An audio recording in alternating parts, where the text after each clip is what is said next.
우리가 평생 동안 주일 예배를 몇 번이나 드리는지 혹시 계산을 해 보신 적이 있으십니까? 1년에 53주니까요. 1년에 우리는 보통 53번의 주일 예배를 드리게 됩니다. 10년이면 530번이 될 것 같아요. 저는 모태신앙인데요. 제가 지금 이제 나이 50을 이제 조금 넘었으니까 제가 어머니 뱃속에 있을 때부터 지금까지 주일 예배를 드린 숫자를 좀 카운트를 해보니까 4,000번이 조금 넘더라고요. 이 주일 예배에 대해서 수요 예배, 그리고 부흥의 새벽 기도까지 포함하면 아마 우리가 어릴 때부터 교회를 다니신 분들이라면 평생을 통해서 몇만 번의 예배를 우리가 드리게 되는 그런 계산이 나오더라고요. 이렇게 우리는 평생 동안 많게는 수만 번의 예배를 드리는데요. 이렇게 우리가 예배를 많이 드리지만 이 예배에 대해서 여러분 얼마나 많이 알고 계십니까? 그리고 오늘 읽은 본문에 의하면 23절을 보니까 심지어 하나님이 참된 예배자를 찾고 계신다라고 그렇게 표현을 하십니다. 이렇게 수많은 크리스천들이 평생을 수만 번 예배를 드리는데도 왜 하나님은 여전히 참된 예배자를 찾고 계신다라고 말하고 있으실까요? 오늘 우리 요한복음 시리즈 4번째 설교인데요. 우리 참된 예배자라는 우리 제목으로 참된 예배에 대해서 함께 은혜를 나누고자 합니다. 앞에서 몇 번 말씀드린 대로 요한은 1세기 말에 교회 공동체들이 흔들리기를 시작할 때 기록한 것이 바로 이 요한복음이었습니다. 1세기 말에 사도들이 모두 순교하고 몇십 년이 지난 지금에 교회들이 여전히 흔들려도 교회를 바로 잡아줄 사도들이 없었던 그 시절에 요한은 이 요한복음 기록을 했고요. 그리고 이 요한복음을 통해서 다시 한번 그 시대 공동체에 뼈대를 놓는 작업을 하게 됩니다. 요한복음 2장을 통해서 은혜와 정의라는 뼈대를 놓았고요. 요한복음 3장 니고데모를 통해서는 거듭남이라는 뼈대를 요한은 놓았습니다. 그리고 오늘 요한복음 4장을 통해서는 예배라는 뼈대를 놓게 됩니다. 오늘 이 시간을 통해서 우리 그 시대 교회들뿐만 아니라 이 시대 교회들에게도 핵심이 될 수 있는 그 뼈대의 핵심의 하나인 이 예배라는 뼈대를 오늘 이 예배 시간을 통해서 저와 여러분들도 함께 그 뼈대를 놓게 되는 은혜가 우리 가운데 있게 되기를 주님의 이름으로 축복합니다. 여러분, 우리가 예배를 영어로 worship이라고 하는데요. 이 worship이라는 단어를 우리 분석해 보면 앞에 있는 WOR, 월이 월드라는 의미입니다. 가치가 있는 이라는 그 의미입니다. 그리고 ship이라는 단어는 thing이라는 의미를 가지고 있습니다. 그래서 여러분, 이 worship이라는 단어가 우리말로 하면은 가치 있는 것이라는 의미가 바로 우리가 예배라고 부르는 월십이라는 단어가 가지고 있는 의미입니다. 그래서 이 월십은 예배는 가장 가치가 있는 것을 배우는 시간이라는 의미가 이 안에 포함되어 있습니다. 내 인생을 모두 주님께 드려도 아깝지 않을 가치를 발견하는 시간, 여러분 그 시간이 바로 우리가 영어로 월십이라고 부르는 예배라는 단어의 의미입니다. 또한 우리 성경 전체에서 예배라는 단어가 수없이 나오는데요. 대부분의 단어의 그 의미 안에는 헬라어, 히브리어에 해당되는 예배라는 단어 안에는 엎드린다라는 의미가 있습니다. 그래서 이 예배 시간에는 이 세상에서 가장 가치 있는 것에 가장 가치 있는 하나님에게 나의 존재의 중심을 굽혀서 그분께 엎드리는 시간이 또한 이 예배라는 단어 안에 포함이 되어 있는 것이 바로 이 월십이라는, 그리고 모든 히브리어, 헬라어에 해당되는 이 예배라는 단어의 의미입니다. 그래서 어떤 예배를 연구하는 신학자들은 이 예배의 시간에 가치 전쟁이 벌어진다라고 이야기합니다. 우리가 살아가고 있는 이 자본주의 시대에 이 자본주의라는 시스템의 핵심 가치는 돈이고 경쟁력이고 힘이고 성이라는 쾌락입니다. 우리가 마치 문화는 우리가 마시는 공기와 같아서 이 자본주의 시스템 안에서 살아가다 보면 우리도 모르게 우리 안에 돈의 가치, 힘의 가치, 경쟁력의 가치, 쾌락의 가치가 우리 안에 스며들어 있는 채로 우리는 주일날 이 예배 시간으로 나오는 것입니다. 그에 반해서 하나님의 가치는 하나님의 은혜가 있습니다. 하나님 기준에 옳은 것을 의미하는 정의가 있습니다. 존중이 있습니다. 용서가 있습니다. 진실함이 있습니다. 올바른 관계라는 것도 하나님의 가치입니다. 그래서 이 세상을 살아가면서 이 세상의 가치를 나도 알게 모르게 내 안에 들어와 있는 채로 이 예배 시간에 나와서 하나님의 가치인 사랑, 은혜, 존중, 바른 관계 같은 이런 가치들과 우리 눈에 보이지는 않지만 이 예배 시간에 이 가치들끼리 맞부딪혀서 전쟁이 일어나는, 가치 전쟁이 일어나는 것도 바로 여러분 이 예배 시간입니다. 그래서 성령께서 이 가치 전쟁을 통해서 이 예배 시간을 통해 성령께서 하나님의 가치로 우리를 빚어나가는 시간. 비록 영혼의 불순물을 가지고 이 예배 자리에 참석하지만 성령께서 하나님의 가치로 우리를 하나님의 사람으로 빚어나가는 일이 또한 이 예배 가운데 벌어진다는 것입니다. 마르바 던이라는 분이 계십니다. 제가 참 좋아하는 영성가인데요. 이분은 예배는 가장 고귀한 낭비다라는 굉장히 통찰력 있는 한마디를 우리에게 남깁니다. 여러분, 예배가 왜 낭비일까요? 세상 사람들이 보는 관점에서는 차라리 이 예배를 드리는 시간 예배를 드리지 않고 가게 문을 연다면 수입이 더 있을 수밖에 없잖아요.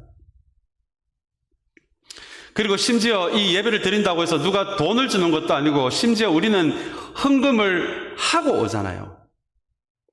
그리고 예배를 드리는 이 시간에 차라리 등산을 가서 등산을 하고 운동을 하면 우리 건강에도 더 좋을 텐데 우리는 예배 시간이라는 이 시간에 비즈니스를 하는 대신에 등산을 하는 대신에 어디에 가서 엔터테인먼트를 하는 대신에 그것을 희생해서 이 예배로 나아오기 때문에 마르바 던이란 분은 예배는 가장 고귀한 낭비다라고 이야기를 합니다. 세상 사람들의 눈의 관점에서는 왜 그렇게 시간 낭비, 돈 낭비, 건강 낭비하면서 예배를 드리러 가느냐라는 그런 교회를 나오지 않는 넌크리스천의 관점에서 예배는 가장 고귀한 낭비를 배우는 시간이다라고 마르바 던은 그렇게 이야기를 합니다. 그런데 여러분, 이렇게 우리의 모든 존재를 굽혀서 가장 가치 있는 것을 발견하고 그분 앞에 엎드리고 그리고 고귀한 낭비를 배우는 이 시간, 가치 전쟁을 통해서 성령께서 우리를 하나님의 가치로 빚어나가는 이 예배에 대해 성경은 이 예배가 굽어질 수도 있다라고 그렇게 성경은 많은 곳에서 우리에게 이야기를 합니다. 우리 그 중에 한 말씀이 창세기 4장 4절에서 5절의 말씀인데요. 제가 한번 읽겠습니다. 주님께서 아벨과 그가 바친 제물을 반기셨으나 가인과 그가 바친 제물은 반기지 않으셨다라는 말씀입니다.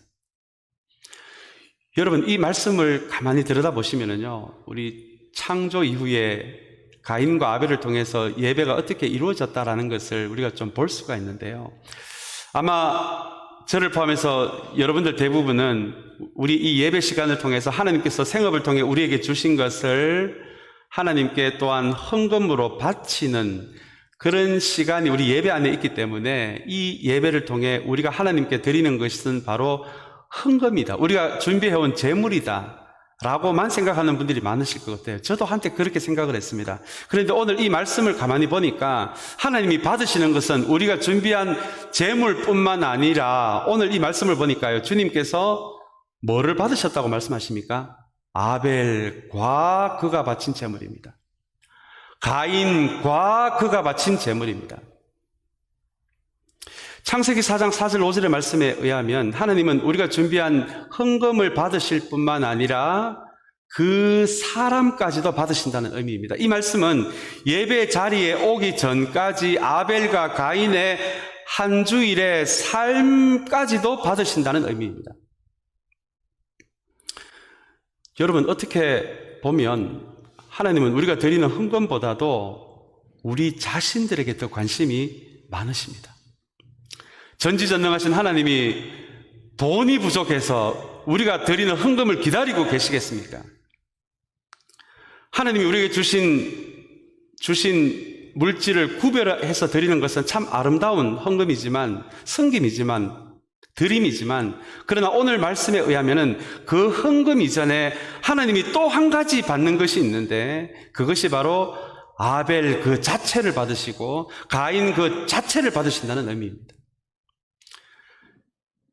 오늘 이 예배를 드리는 이도한 목사의 헌금도 받으시지만, 이도한 목사의 지난 한 주간의 삶까지도 예배 시간에 받으신다라고 하는 것이 여러분 창세기 4장 4절과 5절에서 이야기하는 참된 예배의 한 모습입니다. 그리고 이어서 우리 이사야 1장 11절에서 15절까지의 말씀도 우리 잠깐 좀 함께 보기를 원하는데요. 성경에 하나님의 감정이 많이 표현이 되어 있는데, 하나님의 감정이 가장 적나라하게 그리고 아프게 표현된 곳이 바로 이사야 1장 11절에서 15절까지의 말씀입니다. 지금 굉장히 업셋이 화가 나신 하나님의 모습이 나와 있는데요. 하나님이 무엇 때문에 화가 나셨냐 하면은 그 시대 사람들의 굽어진 예배 때문에 이렇게 화가 나신 상황을 기록하고 있는 것이 이사야 1장 11절에서 15절까지의 말씀입니다. 근데 여러분, 여기 나오는 표현을 보면은요, 굉장히 너무나 적나라한 하나님의 감정이 드러나 있습니다. 지겹다라는 표현이 있고요. 제가 파란색으로 하이라이트를 했는데요. 너희들의 예배가 싫다라는 표현이 나옵니다.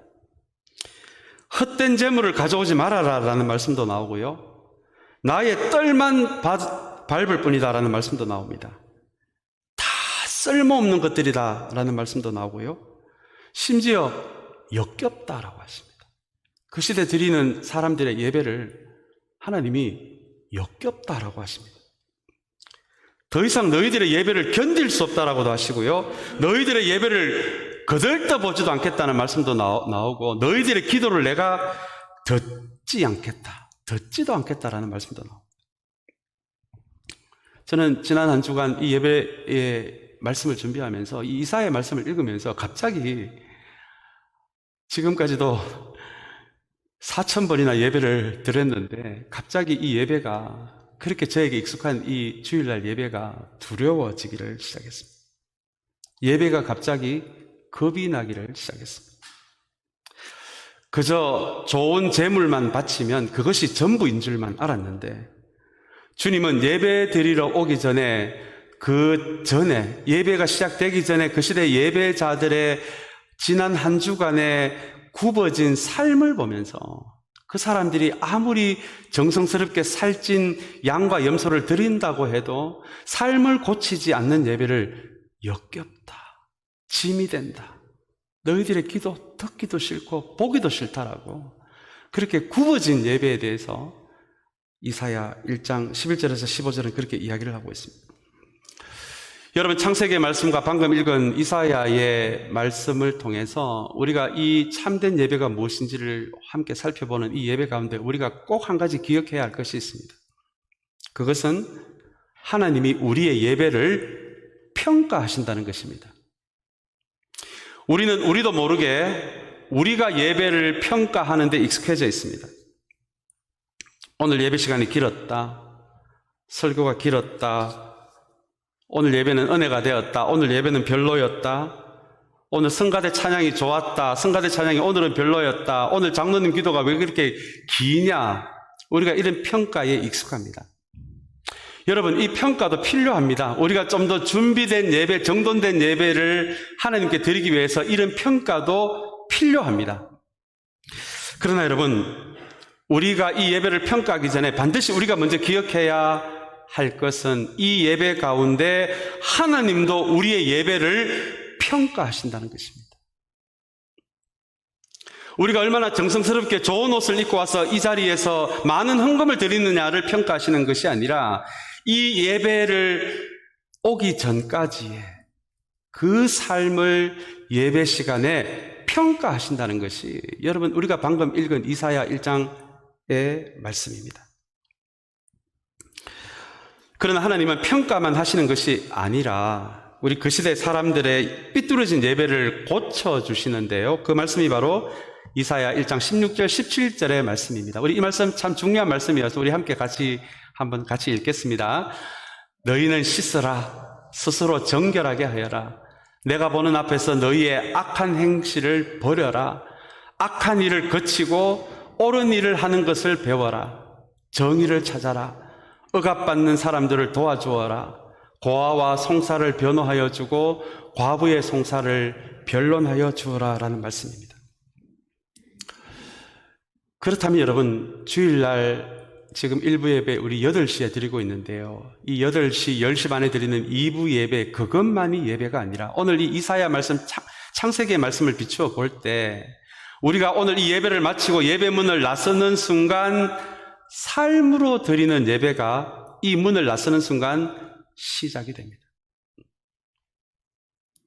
그렇다면 주일날 교회에만 와서 드리는 것이 예배가 아니라 우리의 일상의 삶의 모든 자리가 하나님 기준에 옳은 것을 우리가 완벽하게는 할 수 없어도 그것을 하기 위해 몸부림치는 삶이 있다라면 하나님은 그것도 예배다라고 그렇게 말씀하고 계신 것입니다.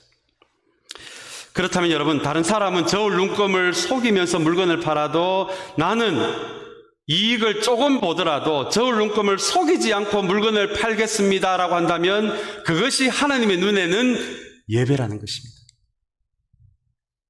하나님이 만드신 환경을 보호하기 위해서 내가 가정에서 혹은 우리 교회에서 리사이클을 한다면 그것도 하나님의 눈에는 예배입니다.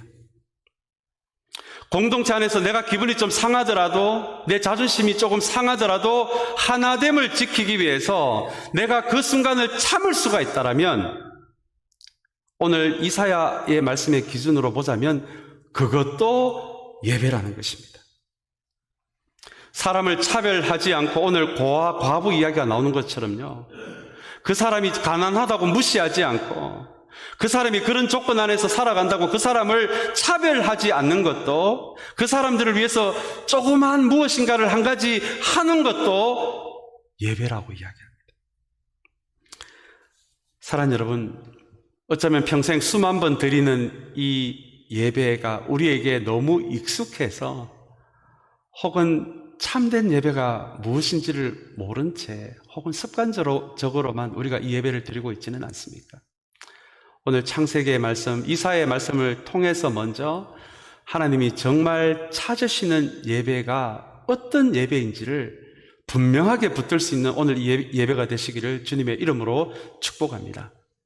이 예배가 우리의 참된 신앙, 우리 공동체의 든든한 한 뼈대가 되어야 한다는 것이 이것이 오늘 요한의 이야기고 성경 전체가 우리에게 들려주고 있는 이야기입니다. 오늘 우리는 평소보다는 조금 긴 구절을 읽었습니다. 오늘 본문은 예수님이 사마리아에서 살아가는 한 이름 없는 여성과의 대화를 기록한 것입니다. 얼핏 본문을 읽어보니까 우리가 소위 이야기하는, 사람들이 이야기하는 정상적인 삶을 살아가는 여성은 아니었습니다. 남편 5이 있었다고 합니다. 그리고 이 이스라엘의 지역의 날씨도 한낮이면 굉장히 더운 날씨여서 그 시대뿐만 아니라 지금도 만약에 물을 깃는 듯한 노동을 하는 거라면 조금 저녁 시간에 힘든 일은 그렇게 하지 이렇게 정오의 시간에 낮 12시의 시간에 물을 기르러 오는 이 여성을 봐서도, 여성의 모습을 봐서도 이 여성이 무엇인가 정상적인 삶을 살아가는 여성은 아니다라는 것을 우리는 추측할 수 있습니다. 왜냐하면 다른 대부분의 여성들이 저녁 시간에 물을 기르러 오기 때문에 그렇습니다. 게다가 이 여성은 사마리아인입니다. 오늘 이 본문을 더 잘 이해하기 위해서 이 사마리아가 어떤 지역인지를 우리가 좀 이해할 필요가 있는데요. 여러분, 사마리아는 외국 지역이 아니라 이스라엘 영토입니다. 우리나라가 남과 북한이 갈라진 것처럼 이스라엘도 솔로몬 왕 이후에 북이스라엘과 남유다가 갈라지게 됩니다. 이 사마리아는 외국의 도시가 아니라 이 북이스라엘의 수도였습니다. 그런데 이 나라가 아수르라는 그 시대 강대국에 의해서 침략을 당하고요, 멸망을 당하게 되면서 이 아수르가 이 북이스라엘의 수도인 사마리아를 점령하면서 상당수의 이스라엘 사람들을 다른 지역으로 이주를 시켜버리고요, 자기 나라 사람들을 사마리아 사람으로 이주시켜서 강제로 결혼을 하게 해서 살아가게 만든 지역이 바로 이 사마리아 지역입니다. 엄연한 이스라엘 영토입니다. 우리나라 사람들이 백이민족 그러면서 순수 혈통을 막 자랑하잖아요. 그것처럼 하나님께 선택받은 민족이다라는 그 잘못된 방향의 자부심에서 피가 섞여서는 안 된다라는 그 차별의식이 나오게 되었는데요. 그래서 이스라엘 사람들은 사마리아 지역의 사람들을, 이 사람들은 하나님이 선택한 우리 민족의 한 부분이 아니다라고, 그렇게 예수님이 살았던 시대까지도 그 지역을 차별했던 지역이 바로 사마리아 지역이었습니다. 북쪽에 있는 갈릴리와 남쪽에 있는 예루살렘 사이에 사마리아가 위치해 있는데요, 그 시대 걸어 다녔던 시대였기에 갈릴리에 있는 사람들이 예루살렘으로 가기 위해서는 사마리아를 통과하면 가장 그게 짧은 루트인데, 이 땅은 더럽혀진 땅이라고 해서 며칠을 더 걸리더라도 사마리아를 관통하지 않고 그 주위를 둘러서 갔던 것이 그 시대 유대인들의 삐뚤어진 편견이었고 차별이었습니다. 심지어 어떤 식당에서 같이 만나게 되더라도 그 사람이 사용한 식기는 사용을 안 할 정도로 그 시대 문헌에 의하면 그렇게 피가 섞여졌다고 해서 차별을 받았던 지역의 사람들이 바로 사마리아 사람들이었습니다. 자, 우리 그런 배경을 가지고 오늘 말씀 4절을 좀 함께 보기를 원하는데요. 오늘 요한복음 4장 4절에서 주님과 그 제자들이 이제 예루살렘을 방문했다가 다시 북쪽인 갈릴리로 돌아가는 여정인데, 그렇게 하려면 사마리아를 거쳐서 가실 수밖에 없었다라는 말씀이 4장 4절에 나옵니다. 여러분, 이 말씀을 얼핏 보면은 그것이 가장 짧은 길이기 때문에 숄컷으로 갈 수밖에 없었다라는 그런 의미가 아니라 사실은 예수님의 제자들도 유대인들이었기에 돌아서 가도 되는 그 여정이었거든요. 왜냐하면 사마리아를 관통하는 사람들은 그 시대 다른 이스라엘 사람들에 의해서 수군거림의 대상이 될 수밖에 없었기 때문에 저 인간들은 하나님이 버린 민족, 그거를 조금 편하자고 그렇게 관통하는 사람들이다라는 그런 수군거림의 대상이었기 때문에 예수님과 제자들도 그렇게 돌아가면 그만이었습니다. 그런데 오늘 4장 4절에 의하면 사마리아를 거쳐서 가실 수밖에 없었다라는 이 말은 예수님이 사마리아 안으로 들어갈 수밖에 없었다라는 의미입니다. 여러분, 가실 수밖에 없었다라는 이 표현이 굉장히 중요한 표현입니다. 이 말씀이 오늘 전체 말씀의 분위기를 이끌어가는 표현이기 때문에 그렇습니다. 오늘 이 본문에 가실 수밖에 없었다는 것은 그 길로 가야만 했다라는 의미입니다. 왜냐하면 오늘 본문에 나오는 그 우물가의 여인과 만나기 위해서입니다. 그렇다면 여러분, 오늘 본문에 나오는 이 우물가의 여인과의 만남은 우연한 만남이 아니라 이 이름 없이 살아가는, 그리고 숨어서 살아가는, 사마리아 지역에 살아가는, 물도 다른 여성과 함께 못 기르고 혼자 와서 뜨거운 12시에 길러서 그렇게 살아야만 했던 이 여성과의 만남을 주님이 미리 계획하셨다라는 것이, 여러분, 그 의미가 되는 말씀이 요한복음 4장 4절의 말씀입니다. 오늘 뒤에 나오는 여성과의 대화도 중요하지만 사랑하는 여러분, 오늘 이 대화가 시작하기 이전에 예수님이 이 여성을 만나기 위해 모든 이스라엘 사람들이 끓이는 사마리아, 이 차별의 경계선인 사마리아를 그분이 한 걸음 내딛어서 그 경계선을 넘어가시는 주님을 여러분 먼저 한번 상상해 보시길 바랍니다. 이 사마리아는 경계선은 그 시대가 만들어 놓은 온갖 차별의 경계선을 의미합니다. 주님은 이 여성을 차별 속에, 수치 속에 숨어서 살아가는 이 여성을 만나기 위해서 그 차별의 경계선을 지금 넘어가고 계신 것입니다.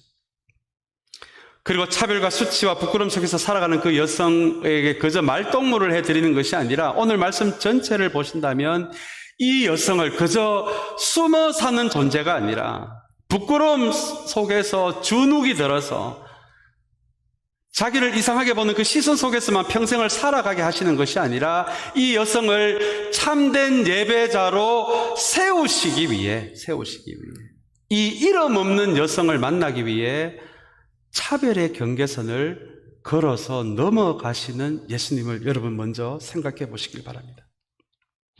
아마 예수님의 이 장면이, 사마리아 경계선을 넘어서는 이 장면이 그 시대 요한복음을 받아서 읽었던 1세기 후반에 있었던 흔들렸던 교회들이, 그 공동체 교인들이 아마 이 장면을 읽으면서 정말 많은 생각들이 그 사람들의 마음에 스며들 수밖에 없었던 것이 바로 4장 4절에서 보이는 예수님의 모습입니다. 아마 그 시대 사람들이 예수님이 차별과 수치 속에서 살아가는 그 여성을 직접 만나러 가는 그 장면을 보면서 이렇게 흔들리는 1세기 후반에 우리 교회도, 우리 한 사람 한 사람도 주님이 찾아오실 수 있겠구나라는 것을 생각했을 것입니다.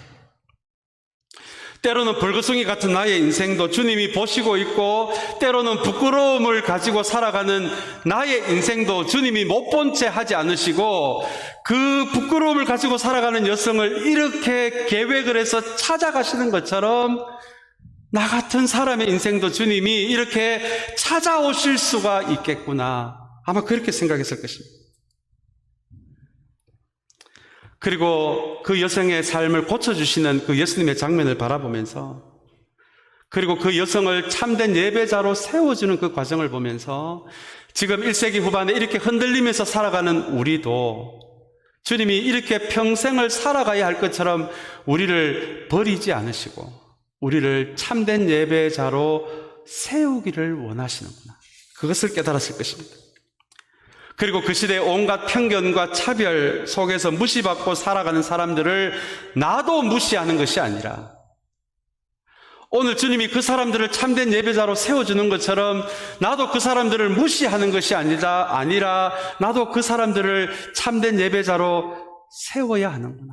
우리 교회 공동체가 그 일을 해야 하는구나. 아마 성교적인 마인드도 주님의 4장 4절의 모습을 통해서 이 사람들이 깨달았을 것입니다. 사랑하는 여러분, 오늘 이어서 예배에 관련된 이야기가 나오는데요, 먼저 4장 4절의 말씀을 통해서 그 시대 온갖 차별의 경계선을 넘어서서 숨어 사는 한 여성의 삶을 고쳐주시고 그 여성을 참된 예배자로 세워주시는 이 예수님의 모습이 우리 참사랑 교회의 정체성이 되기를 주님의 이름으로 축복합니다. 교회는 차별 너머에 있는 한 사람의 영혼을 보는 곳이 되어야 하기 때문에 그렇습니다. 다시 한번 사마리아를 거쳐서 그곳으로 가실 수밖에 없는, 그 한 영혼을 향해 가실 수밖에 없는 그 주님의 마음을 품을 수 있는 우리 참사랑교회 공동체가 되시기를 다시 한번 주님의 이름으로 축복합니다. 그리고 오늘 이 말씀에 이어서 이제 이 여성과의 이 대화가 시작이 되면서요, 이 여성이 가지고 있는 굽어진 예배를 주님이 고쳐주시기를 시작하십니다. 이 여성이 20절, 22절에서 자신이 가지고 있는 이 예배에 대한 생각을 주님과 나누기를 시작합니다. 자기의 모든 것을 알고 계시는 이 주님을 대하면서 앞으로의 자신의 삶의 전체적인 방향을 예수님과 예배 안에서 나누고 싶었기 때문에 그렇습니다. 자, 이 여성이 20절, 22절에서 이렇게 이야기를 합니다. 우리 조상은 이 산에서 예배를 드렸는데 선생님네 사람들은 예배 드려야 할 곳이 예루살렘에 있다고 합니다. 21절 말씀입니다. 예수께서 말씀하셨다. 여자여 내 말을 믿어라. 너희가 아버지께 이 산에서 예배를 드려야 한다거나 예루살렘에서 예배를 드려야 한다거나 하지 않을 때가 올 것이다. 너희는 너희가 알지 못하는 것을 예배하고 우리는 우리가 아는 분을 예배한다. 구원은 유대 사람들에게서 나기 때문이다. 라는 말씀을 하십니다. 이 말씀은 조금 배경 설명이 필요한 말씀입니다. 이 여성이 먼저 우리 조상은 이 산에서 예배를 드렸는데 라고 이야기를 꺼냅니다. 이렇게 사마리아가 이제는 차별받는 지역으로 혼혈이 되는 지역으로 분리가 되면서 이스라엘 사람들은 예루살렘에 있는 성전에서 예배를 드리기를 시작했고요. 그리고 이 사마리아 사람들은 사마리아에 있는 게르심산이라는 데서 성전을 세우고 거기에서 하나님을 예배를 하기를 시작했습니다. 그래서 선생님네 사람들은 예루살렘에서 예배를 드리고 우리 조상들은 이 산에서 예배를 드렸는데 라고 이 여성이 지금 말하고 있는 것입니다. 자, 그리고 오늘 22절에 보시면 너희는 너희가 알지 못하는 것을 예배한다라는 표현도 나옵니다. 왜냐하면 오늘 본문에는 나오지 않지만 사마리아 사람들은 구약 전체를 믿는 것이 아니라 모세 오경만 하나님의 말씀으로 받아들였던 사람들이기 때문에 그렇습니다. 예언서나 혹은 시편 같은 말씀은 하나님의 말씀으로 인정을 하지 않고 모세 오경만 믿었던 사람들이 바로 사마리아 사람들이 예배를 드리는 방식이었습니다. 그래서 주님은 너희는 너희가 알지 못하는 것을 예배한다라고 말씀하신 것입니다. 왜냐하면 구약 성경 전체가 이야기하는 하나님이 아니라 너희가 믿고 싶고 너희가 보고 싶은 그 일부의 하나님, 모세 오경에서만 이야기하는 하나님만 너희가 지금 예배 가운데 믿고 있으니 너희는 너희가 알지 못하는 것을, 하나님에 대해서 너희가 전체적으로 알지 못하는 것을 예배한다라고 그렇게 말씀하고 있는 것입니다. 여러분 20절 22절의 말씀을 통해서 주님은 두 가지를 교정하고 있는데요. 첫 번째는 예배를 장소의 개념으로 생각하는 것입니다. 하나님이 예루살렘 성전에만 오신다라는 생각을 교정하고 계시고요. 예배를 게르심산, 그곳에만 하나님이 오신다라는 이 장소의 개념을, 그래서 하나님을 만나기 위해서는 게르심산으로 가야 되고 예루살렘 성전으로 가야 한다라는 그 생각을 먼저 주님이 교정을 시켜주시려고 하고 계시고요. 두 번째는 너희가 알지 못하는 것을 예배하신다는 것을 이 표현을 통해서 성경이 말하는 하나님이 아니라 너희가 믿고 싶고 너희가 보고 싶고 너희가 듣고 싶은 하나님의 말씀으로 너희가 만든 하나님을 너희는 지금 예배하고 있다라고 주님은 지적하고 있는 것입니다. 사랑하는 여러분, 특별히 이 두 번째가 굉장히 중요한 이야기입니다. 성경이 말하는 하나님이 있습니다. 그러나 때로는 성경이 말하는 하나님의 모습이 부담이 되어서 두려워서 겁나는 말씀은 다 빼고 내가 듣고 싶은 말씀만 내 안에 조립을 하시는 분들이 계세요. 여러분, 이것이 바로 너희가 알지 못하는 것을 예배한다라는 것의 의미입니다. 성경이 말하는 하나님이 아니라 내가 만든 하나님을 이 예배 시간에 나는 예배할 수도 있다라고 하는 것이 여러분 22절이 우리에게 들려주고 있는 이야기입니다. 사랑하는 여러분, 다시 한번 오늘 20절에서 21절, 22절의 말씀을 통해서 우리가 만든 하나님이 아니라, 그리고 하나님이 예루살렘에만 계신다, 게르심산에만 계신다, 그렇게 장소에 제한시키는 그런 예배가 아니라 다시 한번 오늘 성경이 이야기하는 하나님이 이야기하시는 참된 예배 가운데 다시 한번 우리의 예배가 세워지게 되기를 주님의 이름으로 축복합니다. 여러분, 예루살렘 게르심산이라는 이 장소가 지금 이 시대에 우리도 하고 있더라고요. 많은 분들이 서울과 지방을 따져요. 전라도 경상도를 많이 줄어들었지만 지금도 그 지역을 따지시는 분들이 계시더라고요. 강남과 강북을 따지시는 분들이 계시더라고요. 심지어 예배를 드리는 이 공간의 크기를 갖고 예배를 판단하시는 분들도 계시더라고요. 정말 적지 않은 분들이 그래도 예배는 큰 건물에서 좋은 시설 안에서 굉장한 성가대를 함께 데리고 예배를 해야 예배를 드린 듯한 착각에 빠지시는 분들이 계시더라고요. 이 예배조차도 큰 교회, 작은 교회 장소를 구분하면서 우리도 모르게 차별하는 그런 분들이 지금도 계시더라고요. 제가 여러분 서울에 처음 가서 제가 참 기분 나빴던 것 중에 하나가 서울 이외에는 다 시골로 알고 계시는 분들이 계시더라고요.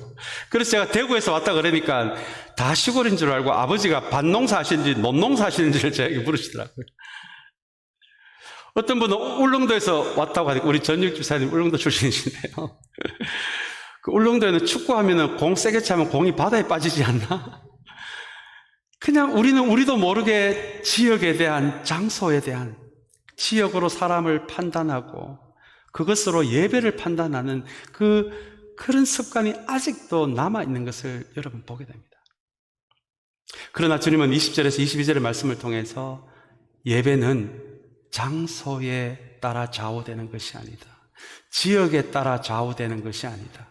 그리고 내가 만든 나의 하나님으로 예배를 한다면 성경이 말하는 하나님이 아니라 그렇다면 그 예배는 삐뚤어진 예배가 될 수밖에 없다라고 하는 것이 여러분 20절에서 22절이 우리에게 말하고 있는 말씀입니다. 이제 마지막으로 23절, 24절의 말씀을 읽고 우리 말씀을 마치도록 하겠습니다. 이 말씀 너무 중요한 말씀이어서 우리 한번 한 목소리로 읽습니다. 참되게 예배를 드리는 사람들이 영과 진리로 아버지께 예배를 드릴 때가 온다. 지금이 바로 그때이다. 아버지께서는 이렇게 예배를 드리는 사람들을 찾으신다. 하나님은 영이시다. 그러므로 하나님께 예배를 드리는 사람은 영과 진리로 예배를 드려야 한다.